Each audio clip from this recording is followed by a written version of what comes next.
Spoilerin time, folks. This is the show we do in addition to Cordkillers, our other show. Cordkillers, we talk about the news, what's happening, how we're going to watch stuff. And this is the show where we get the fun of talking about the stuff we watched. This week, we'll be talking about Extras, episode 4 of season 1, Chernobyl season 1, episode 5. I'm Tom Merritt. Joining me, as always, my good friend and co-host, Brian Brushwood. Yeah, but more importantly, you could call me the bearer of bad news because we're going to check in on the summer movie draft.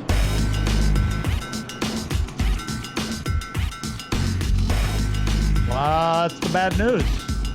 I mean, the bad news is that Team John Trekker is about to take over number one spot without even It Chapter 2, which is on track to make bukus of money. You had made a bold call. And by the way, I saw Veronica down at VidCon. She was a bit surprised that you had boldly proclaimed that Team Sword and Laser was going to win by how much? Do you remember what your call was? I didn't give a how much, but I did. I said we will win. That we will make 1.2 something close to that, and we will win.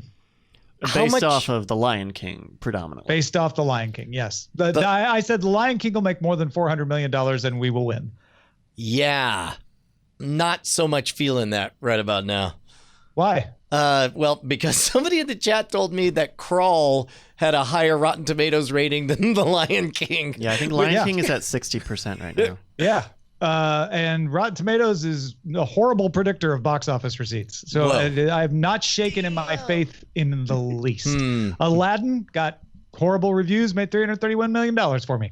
I don't care if it's good. I just care if it brings in the dollars, which The Lion King will. Man, well, I guess we'll find out. This is a big weekend. I just feel you backing away slowly, like. Okay, I mean, it's like, I mean, we're gonna find out in 20 minutes anyway, so it's like I ain't got a dog in this fight. Yeah, it's out this weekend, right? Yeah, King of the Jungle. No, Lion King is July Chapter 19th. 2. Oh, no, wait, that's not till September. Oh, man, Yeah, we got time. Lion King's out July 19th. And Holy then cow. we have to wait all the way to September. Yeah. I already am seeing It Chapter 2 ads in theaters right now, which makes me feel like they're pushing it pretty hard. Yeah. I'm seeing ads for Lion King, too. Well, yes. Well, okay, fair enough. Been seeing them for a long time. Legit point. I went to a laundromat, and it was during Jimmy Kimmel, and the Jimmy Kimmel show was on. It was late at night, and every ad was Lion King. I mean, and they had Lion King guests on the show, but it was the ABC machine pumping at all cylinders. Oof. Well, I went to a Holiday Inn Express last night. So shall we move on to talk about Chernobyl, the last of the 5 episodes in the miniseries? Hoo boy, man. I forgot that this was the last episode. Number one, I loves me a courtroom drama. I loves me a man faced with a choice. And to my surprise, I love our 3 main protagonists of this show. What I did not expect, everything has been great about the whole Chernobyl experience, but I suspect we're all on the same page that this entire series has been a slingshot. It has been a good television drama, good enough to make you forget that it's real. And then the whole time, that slingshot has been pulling tighter and tighter and tighter. And then after you're invested in all these people, that 5-minute montage at the end, that moment that they objectively make it clear that these are real heroes and people who are dealt real injustices and people who, despite all of the efforts of the Soviet Union, whose stories are being told, it was remarkable. It was like watching Endgame and then at the end finding out that it was a documentary and that 9/11 really happened, you know? You're like, and Bruce Banner still operates as the Hulk, and here is a picture of the real Bruce Banner. I broke the hell down crying watching it. I collected myself. I went down and I told Bonnie, like, I just watched a fairly remarkable, this ending. And she was like, oh, tell me about it. And I started to tell her, broke down again a second time. It was one of the extraordinary things was, and I didn't expect to see this, is when in the epilogue, they break that fourth wall and they explain Emily Watson's character didn't really exist. She was an amalgam of these heroic figures, and we wanted to express the consciousness of, or the conscience. It was amazing. It was amazing, Tom. Well, and the pictures of our two main characters show how different and yet similar the portrayals were to the real people, especially Skarsgård's character. I was like, wow, that really feels like he captured him. The one that got me was the miners, which they had video of.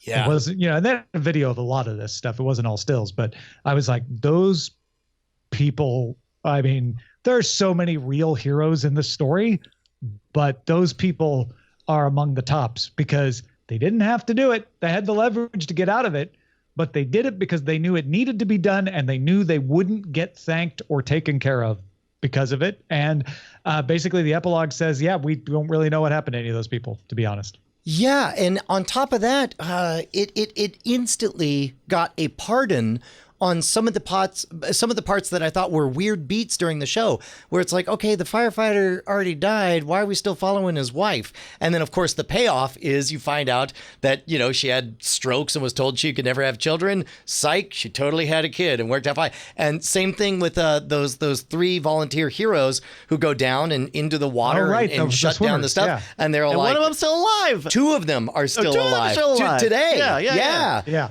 And then to end with the that end shot of showing the containment unit and saying probably good for 100 years, and then asking the existential question of like, this is the one thing all of us want to know is what is the toll in human capital, and the answer is don't know. Can't know. Officially, we'll never know. 35. Yeah. Although that is a bit of a cheat because, of course, Soviet Union is not exactly around to revise that figure. Yeah, right. No, I thought the same thing. I'm like, wow, the Soviet Union stopped updating that number pretty soon after, a couple of years later. But it was pretty powerful that Gorbachev himself laid the collapse of the Soviet Union at the feet of this story. Yeah. I didn't know how much of a stretch that was. I mean, they quoted him. I know he said that. Gorbachev has talked a lot about the collapse of the Soviet Union and has laid it at the feet of a lot of different reasons over the years. Like maybe it was this, maybe it was that. So out of context, that feels bigger than I think it was. But it's certainly true that he thought it was an element of it. And I think he was right. Yeah, something about that quote, and I'm speaking artistically, not skeptically or scientifically, but so much of the art of Chernobyl was about not only the hard material cost and the actual labor, but also the psychic toll of decades of lies and narratives and deceit. Kind of that bill came due, or at least that's what's presented in this story, is that bill came due in Chernobyl. And finally, enough people were able to break ranks and say, no, we're going to tell the truth. Yeah, this is the episode which has the great line, which I looked up immediately and just to see if it was a real line. And all I could find were people praising the line from the episode that, lies incur debts to the truth that eventually must be paid. I'm paraphrasing, but it's something along those lines. And I'm like, yes, because it is true. And they tell the story truly that the predilections of the Soviet Union for control of their people, control of their economy, control of secrets, certainly contributed to the disaster of Chernobyl. And we shouldn't not understand that. On the other hand, just because we're not in a communist society, if we're not, doesn't mean that lies cannot still incur debts to the truth that eventually must be paid, just in a different way, right? Yeah. I guess at this point, I want to back out of the epilogue, which I think we all agree was an extraordinary payoff to that entire story, right? Yeah, and this lies quote that I'm making is what he says right at the end in his sort of his last driving statement, when he's allowed to finish, because that's the bulk of the episode, right? Is the presentation. That So we'll talk about the presentation, because that also, what I loved about all the courtroom stuff is that there were two things that we wanted. We had the lingering question of whether or not our hero was going to do the hard thing and speak to the real jury, the scientific community. But on top of that, we had our visceral question of what happened. Please explain it to us. And but before we talk about that, I do want to just give a tip of the hat to that tender moment between the bureaucrat Boris and our science and Legasov. Hero. Yeah. That moment, like Boris is sick, and he's like, "Hey, man, I was never a great man. I was a middling man. I assumed because I was handed this task, it wasn't that hard to do." And that moment where it's like, look, they accidentally picked a good man to do a bad job, and that was tender and sweet and powerful in a way that I didn't expect. Another epilogue gut punch being set up there. I mean, Legasov kills himself because of the opening scene, right? But then to find out that Boris actually lives several years, like it looks like, oh, he's done, like he's going to die first. No, he doesn't. He makes it to into the 90s. Yeah, which takes us back to the trial, which worked on so many levels. That simple, and I would love to know if they based it on an actual courtroom presentation or whether they developed it for storytelling purposes. But that very simple red and blue placards to just say, this is how simple it all is, America, the world, it's like, let me explain the chain reaction. It was deeply satisfying, and I felt like I grokked that disaster in a way that I'd never had before. No, and suddenly these scenes from the opening that just felt like drama were plugged into the overall scenario, and you realize, oh, these guys aren't just nervous because they have a horrible boss. They're nervous because they have a horrible boss who they've tried to warn not to do this thing that'll cause a disaster. Like, that makes it extra tragic. You go through this whole thing not realizing that it wasn't just because they denied that it happened after it happened. It was also because he denied the possibility of it happening before it happened, which makes it doubly worse. So RoboJeff in the chat room says that that chain reaction discussion or demonstration was made up for the show, in which case, superb storytelling. Either way, at some point, somebody figured out an excellent way to explain this to us. Made it clear. Yeah. No, I don't know that I could go back and explain it to you now, but while watching it, I entirely followed and I understood. And the whole thing about the xenon, and I'm like, but wait a minute, if that causes the reaction to slow down, why is that a bad thing? And then the penny dropping and like, oh, because it slowed it down at the wrong point and then burned away, leaving nothing to put a brake on it. It's so good. So good. Yeah. Bryce, did you have anything else you wanted to add on this, or? No, I actually, one thing I really did like was how they set up the different witnesses, or the three investigators, to kind of tell the story in the different parts. Oh yeah, It was a good way to kind of remember, like, to see all the stuff that happens before the very first episode, to get all of the context on all the safety stuff. I mean, that's how this episode starts, is cuts back to before it happens and the actual conversation of, no, we need to do this test. No, they need the power still on. And so I think, the 1, 2, 3 in the court was a really great way to present all that stuff one more time, and make sure for whatever reason, if you don't know nuclear, how a nuclear reactor works or the basics of it, I think that was really solid. And just all of the performances were perfect. Because like you said, you just get lost in it. Yeah. I also dug the flashbacks to the precursor moments to, episode 1, where we got to see all the stuff that we didn't get to see, right. like the control rods bopping up and down and people running and making stuff happen. Real great. Like I didn't understand until this last episode why the IMDb rating was so high on this miniseries, and it really does boil down to this last episode. Everything about this last episode was 11 out of 10. Yeah, well, and it causes the other episodes to be better in retrospect. Yes. It ties everything together, right? You have to watch all 5 to make a fair judgment. Well, and it kind of made me want to go back to the first one and see, like, oh, Yeah. now that I know what's going on, could I understand better the control room situation, which is all after this test happened? And I think that's an effective choice not to let you understand, because that's where everyone else was, right? And no one else understood exactly what was going on either. So you have a little more of the genuine feeling that was happening. It also, that epilogue forgives some of the other weird shots, like the lingering moment of what I learned at the end was called the Bridge of Death, where everybody just stood there and watching. I'm like, it's no longer forgiving something. It's fitting it in. And you're like, oh, that's why we did that. Right. Now I get it. Right. I didn't know at the time. Yeah, what an extraordinary piece of storytelling. I look forward to hearing an entire generation who is forced to watch it in high school. Yeah, no more Threads or The Day After. It's all going to be Chernobyl. Yeah, exactly. All right, let's talk about extras. 104, Les Dennis, starring Les Dennis, and the first one that departs from what I had said would be the general, pattern that I was fine with, where we see our hero Ricky Gervais's character trying to get a line. Instead, he gets cast.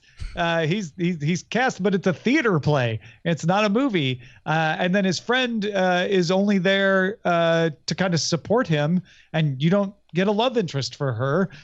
So it breaks out of all of that pattern. Well, I guess you do kind of get a friend interest, but it's not a love interest. Anyway, I was thrilled that they broke out of the pattern, and I still loved every minute of it. All right, can we start with the friend side story? Like, what a deliciously bizarre story of this obsessive. Like, I have a feeling that this will not be the end of this character. From what. And I also had the feeling that this has got to be drawn from a real life situation, right? Like, there's a real choreographer and a real daughter that inspired this story. It just feels too weird not to be real, right? Yeah, too specific to not be a real thing. And I all day today I had stuck in my head the Food Glorious Food, where he's correcting her, something custard. Anything worth doing is worth doing right. Custard.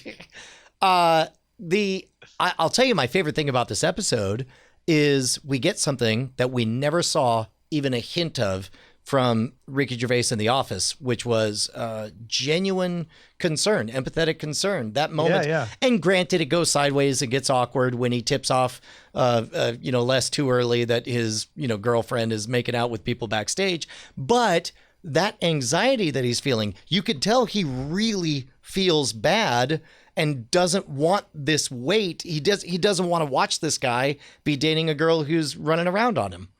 Yeah, and it's played so well, because he exhales and sighs in relief when Dennis tells him that he's not going to marry the woman, because he feels, oh, good, I don't have to be carrying this weight, that I'm not telling you something you need to know. And so I think that's why it's believable that it spills out, like, oh, I'm so glad you said that, because I saw this, and then realizing, oh, wait a minute.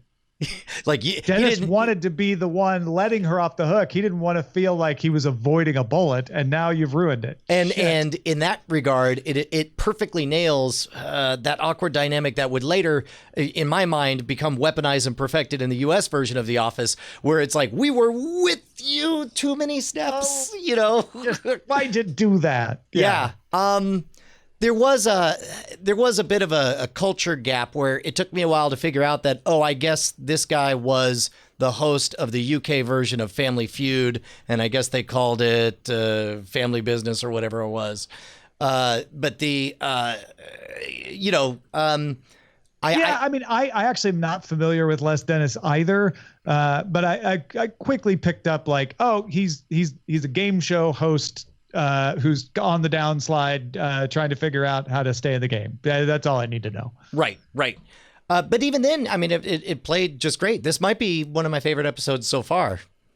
Yeah, it might be for me too. Partly just because it's different. But then, spoiler. Do you want to know what the next? Because they're all named after the guest star. Do you want to know what the next episode is called? Is it Patrick Stewart? No, it's not. What is it? Samuel L. Jackson. Oh yeah, no, I do remember this one. Yeah. Okay. Oh, right. You've already seen these. Well, I did, but I've forgotten them. I saw them over a decade ago. Like, to be honest. And I know the hype around the Patrick Stewart one is hot. So I'm looking forward to continuing to watch extras. This is great. So much better than The Office. Everybody who's out there recommending the UK Office, knock it off. Please recommend extras instead. It's so much better. It's objectively better in every way. I would love to see the US version of extras. I never agree with those kind of statements, but I agree with the sentiment behind it. Okay, fair enough. It's not objectively better. There's no such thing. Extras is on Netflix. That's right. Here in the United States, it is on the Netflix, and I think it might be on Netflix outside the US too. So, all right. Thanks everybody for hanging out with us, supporting us on Patreon, patreon.com/Cordkillers, where you get these spoiler in times a little earlier, and we shall spoil you again next week.